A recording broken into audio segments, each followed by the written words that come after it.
नमस्कार दोस्तों, मैं महावीर प्रसाद बीकानेर संभाग अपडेट पर और आज हम पहुंचे हैं श्री करनी ईंट उद्योग और यहाँ के ओनर रामेश्वर जी कासनिया हमारे साथ है। बात करेंगे विधानसभा 2023 को लेकर। जिस तरह से अनूपगढ़ विधानसभा में कांग्रेस को लेकर सभी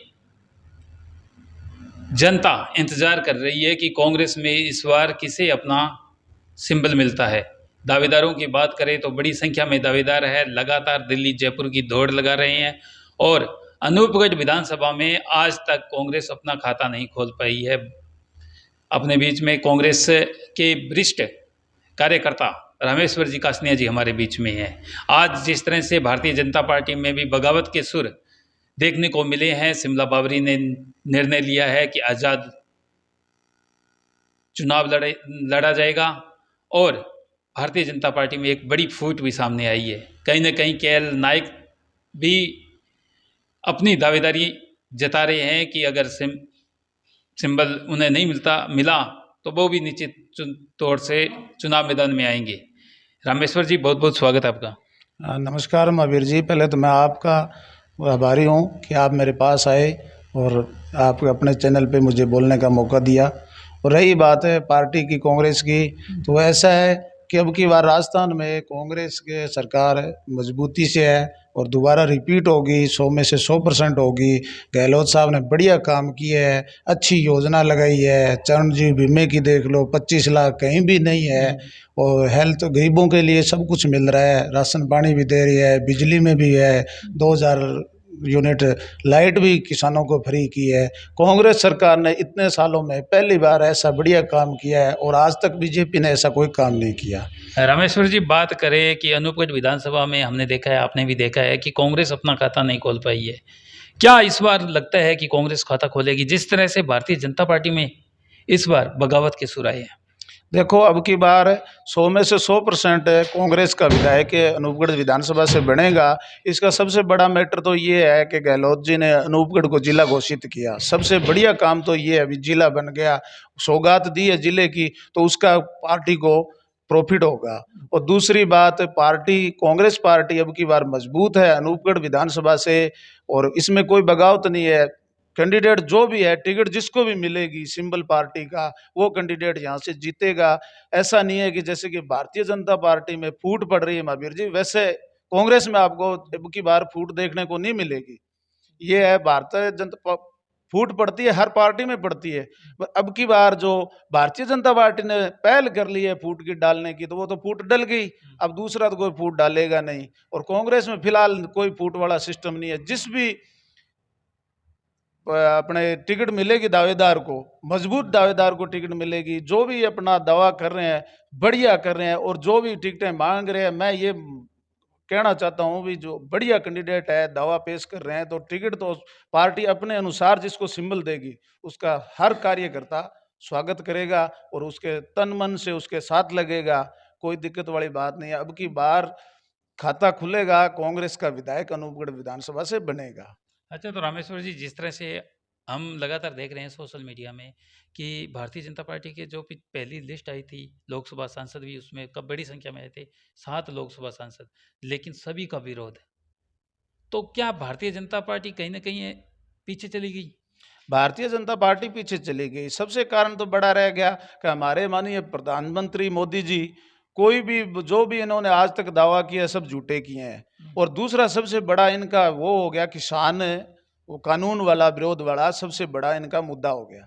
इन्होंने किसानों पे जो अत्याचार किए और उसकी सुध बुध नहीं ली, तो उसका कारण सबसे इनको ले बैठा। और दूसरी बात, मोदी जी ने आज तक जो भी बात बोली है सब झूठ बोली है। और सबसे तगड़ा लॉस इनको राजस्थान में ये हो गया कि ये मोदी जी का चेहरा मुख्यमंत्री के हिसाब से दिखा के चुनाव लड़ना चाहते हैं। वसुंधरा को पीछे कर दिया। कुछ राजस्थान में था तो वसुंधरा के था, आज वो वसुंधरा को पीछे करके चुनाव लड़ रहे। तो राजस्थान में इनको, मैं तो बोलता हूं भी सुपड़ा साफ होगा इनका, कुछ नहीं मिलेगा इनको। कांग्रेस की सरकार रिपीट होगी महावीर जी।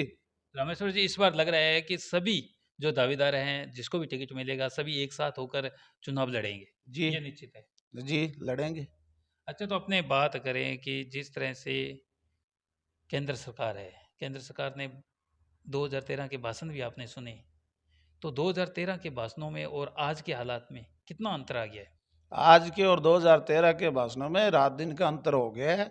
जनता हर जो जनता मीडियम साइज आदमी से लेके व्यापारी तक सब दुखी है बीजेपी सरकार से। इन्होंने जो दावे किए सब, इन्होंने बड़े बड़े उद्योगपतियों के घर भरने और दूसरों का कुछ नहीं करना।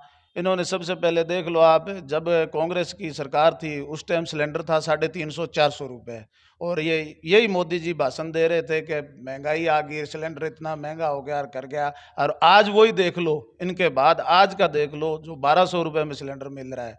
दूसरी बात, हर जगह जीएसटी वाला भी, ये भी इन्होंने छोटे व्यापारियों को मारने के लिए ये काम किया था, उद्योगपतियों को जोड़ने के भी उनके होना था। और दूसरी बात, इन्होंने जो ये गैस वगैरह महंगी कर दी, डीजल और पेट्रोल के ये भी भाव, कच्चे तेल इनको आ रहे हैं। आज अगर ये उसके हिसाब से डीजल और पेट्रोल दे तो पेट्रोल 50 रुपये और 45 रुपये डीजल मिल रहा है कच्चे बैरिल के हिसाब से, मगर ये अपने को 100 रुपये से ऊपर दे रहे हैं और थोपते हैं। राज्य सरकार नहीं घटा रही, हमने केंद्र सरकार ने वेट घटा दिया, तो आप केंद्र सरकार से घटाओ, राज्य सरकार तो अपने आप घटा देगी। आपने क्या घटाया? आप कुछ घटा नहीं, राज्य सरकार कितना घटा देगी।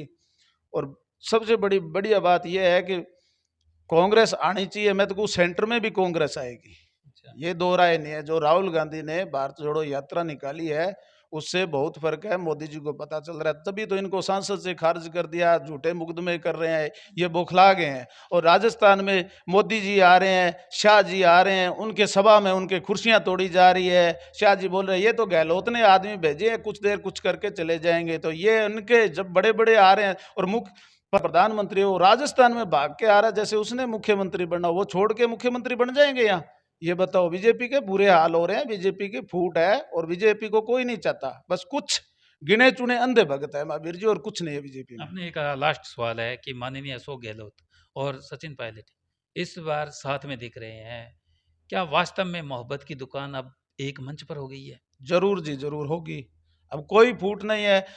गहलोत और सचिन जी दोनों एक मंच पे है, और सचिन जी ने अभी भी 4-5 दिन पहले स्टेटमेंट दिया था कि हमारे में कोई रोष सभा नहीं है, जो हमारा हाईकमान कह रहा है हम कर रहे हैं, हम चुनाव लड़ेंगे एक साथ, हमारे में कोई दिक्कत नहीं है। यही मैं मानता हूँ, जनता भी नहीं मानती भी, बिल्कुल इनका कुछ नहीं है। वो विरोधी पार्टी वाले कहते हैं वो ऐसे है वो वैसे है, ऐसे तो विरोधी पार्टी वाले कह रहे थे सचिन जाए, सचिन पायलट बीजेपी में जा रहा है, कभी आरएलपी में जा रहा है, वो जा रहा है, तो वो नहीं गए। उन्होंने खुद ने स्टेटमेंट दिया है भी, हम कांग्रेस सरकार हमारे सिंबल के नीचे है और हमारे में कोई रोष रसोबा नहीं है। ये उनके साथ ही रहेंगे, कोई फूट नहीं है। अच्छा, तो जनता ने तो तय कर लिया है कि कांग्रेस को फिर से सत्ता में लाना है, तो अनूपगढ़ विधानसभा की जनता को क्या कहना चाहोगे? अनूपगढ़ विधानसभा के जनता को मैं यही कहना चाहता हूँ कि आपने 2 बारी बीजेपी को मौका दे के देख लिया और एक बार कॉमरेड को भी मौका दे के देख लिया। आप अब ये अनूपगढ़ की जनता के लिए नुकसान है। राजस्थान में कांग्रेस की सरकार होते हुए और अपनी विधानसभा का विधायक अपनी पार्टी का होगा तो अपने को डबल मुनाफा होगा। जैसे कि पिछली बार कुलदीप इंदौरा को टिकट मिली थी, अगर कुलदीप इंदौरा विजयी होते जनता तो वो मंत्री बनते, और बनते भी वो सिंचाई मंत्री। और मैं कहता हूं अनूपगढ़ का ये पानी वाला मुद्दा भी खत्म हो जाता, पर जनता ये नहीं देख रही है। जनता अंधे भगत हो रहे हैं, कोई फूट डाल रहा है, कैसे कर रहा है, कोई जातिवाद ज्यादा, तो अनूपगढ़ विधानसभा में जातिवाद फैल गया। और अब की बार मैं ये बोल रहा हूं कि जातिवाद का फूट हो गया। क्यों हो गया? कि उधर बीजेपी की टिकट संतोष बावरी दे दी और शिमला बावरी जी उससे नाखुश है। और आज गढ़साना में मीटिंग हुई अग्रवाल धर्मशाला में, तो वहां मैंने देखा लगभग 5,000 आदमी इकट्ठे हुए शिमला जी के पक्ष में, बड़ी संख्या में लोग वहां उपलब्ध हुए और सब ने यही बात बोला। मैंने उनके कार्यकर्ता, बड़े बड़े इनके पार्टी के कार्यकर्ता सब ये बोल रहे। तो आज ये निर्दलीय उम्मीदवार के हिसाब से शिमला बावरी चुनाव लड़ेगी। तो मैं सबसे बात हूँ, बावरी समाज के 2 टुकड़े हो गए, इसमें कोई दो राय नहीं है। भारतीय जनता पार्टी में फूट पड़ गई, ये भी वो बहुत बढ़िया है। ये मैं को कांग्रेस पार्टी के लिए बहुत बढ़िया तोहफा है, एक घर बैठे तोहफा दे दिया इन्होंने, और ये तोहफा इनको बढ़िया। और कांग्रेस पार्टी अच्छे मतों से विजयी होगी कैंडिडेट। ठीक है रामेश्वर जी, तो ये थे यहाँ से रामेश्वर जी कासनिया। इनका कहना है कि भारतीय जनता पार्टी में फूट लाजमी पड़ी है और इसका जो खामियाजा है वो विधानसभा में देखने को मिलेगा और कांग्रेस यहाँ से अनूपगढ़ विधानसभा में इस बार पहली बार अपना खाता भी खोलेगी और राज्य में सरकार भी कांग्रेस की आएगी। ये तो अब आने वाला वक्त ही बताएगा कि राजस्थान की जनता किसे सत्ता में लेके आती है और अनूपगढ़ विधानसभा किसे सत्ता में लेकर आएगी। देखते रहिए बीकानेर संभाग अपडेट में महावीर प्रसाद, मेरे साथ कैमरा